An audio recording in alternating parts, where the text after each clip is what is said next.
தமிழன்தான் என்னாலும் சொன்னாலே திமிரேறும். இன்றைய தலைமுறை தமிழை நேசிக்கிறது தலைப்பு.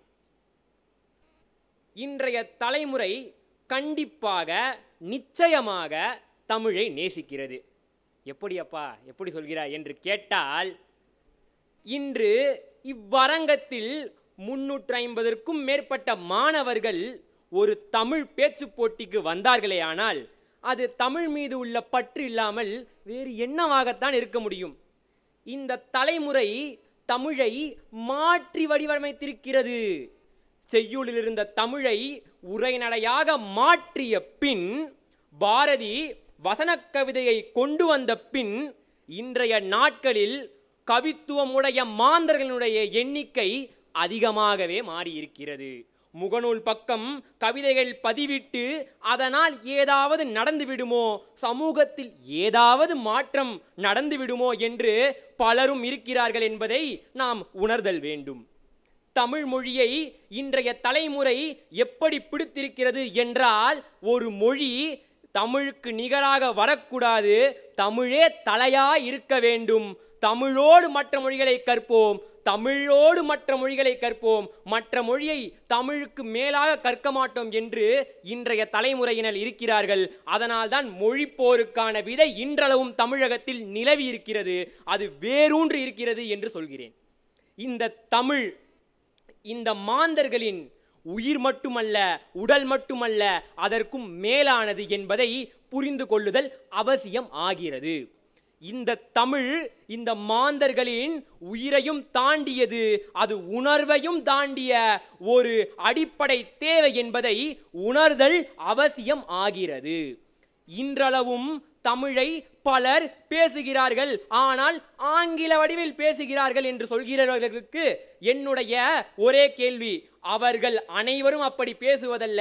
ஆங்கில வழியிலும் அவன் தமிழ்தான் பேசுகிறான், அவனுக்குள் மாற்றம் தான் தேவை, வேறு எதுவும் இல்லை என்று சொல்கிறேன். அது மட்டுமா, இன்றைய தமிழர்கள் நாவல்களில் சிறந்து விளங்குகிறார்கள். எங்களுடைய ஒரு IAS அதிகாரி, இந்த தமிழகத்தினுடைய IAS அதிகாரி ஒருவர் காலாபாணி என்ற நாவலில் இன்றைய வரலாறுகளை எல்லாம் கொடுத்து ஒரு நாவல் எழுதுகிறார். அதில் மொழிநடை மாறி இருக்கிறது என்றால் அதற்கு காரணம் இந்த தலைமுறைதான். மொழிநடை மட்டுமல்ல, சுலபம் மட்டுமல்ல, தமிழை வேறொரு கட்டத்திற்கு எடுத்து சென்றிருக்கிறோம் என்றால் அது எங்களால் தானே.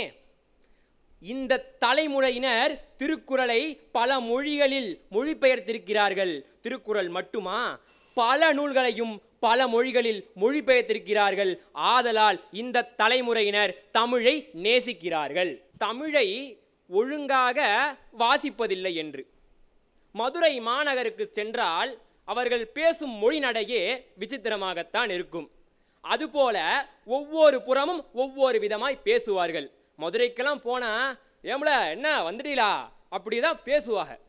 அப்படி பேசுவது அவர்களுடைய மொழி நடையை, மொழி பேச்சை காண்பிக்கிறதே தவிர அவர்களுக்கு அதை ஒழுங்காக வாசிக்க தெரியாமல் இல்லை. அது இரத்தத்தோடு ஊறிய ஒன்று. அதன் பின்பு சொன்னார்கள், தமிழை பட்டப்படிப்பாக படிக்கிறார்களா?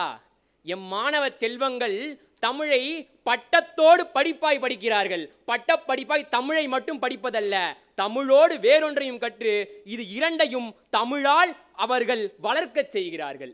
அதன் பின்பு சொன்னார்கள், எவ்வளவு பேருக்கு தமிழ் இங்கு வாசிக்க தெரிகிறது? இங்கு பாருங்கள், இவ்வளவு பேருக்கும் தமிழ் வாசிக்க தெரியும். கடைசியாக சொன்னார்கள், வட இந்தியர்களும் மேலை நாட்டவர்களும் தமிழை ஒழுங்காக கற்கிறார்கள் என்று. அவர்கள் கற்பதற்கு காரணம் இந்த தலைமுறை.